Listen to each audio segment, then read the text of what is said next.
आहे, तुम्ही काय तक्रार केली आणि त्याच्यावर पुढे काय कारवाई झाली आणि तुमची मागणी काय आहे? समाजवादी पक्षाचे जे उमेदवार आहेत देवानंद रोचकरी यांनी या ठिकाणी आमच्या नेत्यांचे फोटो वापरले, महाविकास आघाडीच्या नेत्यांचे, म्हणजेच शरदचंद्रजी पवार साहेब, तसेच या ठिकाणी सोनियाजी गांधी, राहुलजी गांधी आणि उद्धव बाळासाहेबजी ठाकरे यांचा फोटो त्यांच्या प्रचाराच्या दरम्यान वापरला, त्यांच्या माहितीपत्रिकेमध्ये वापरला. तर तशी मी रीतसर तक्रार या ठिकाणी निवडणूक आयोगाला या ठिकाणी केलेली आहे.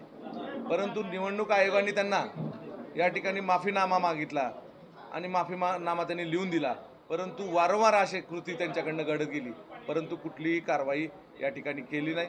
मी नक्कीच या ठिकाणी राज्य निवडणूक आयुक्तांकडं सुद्धा ही तक्रार करणार आहे आणि त्याच्यावर कारवाई करायला लावणार आहे.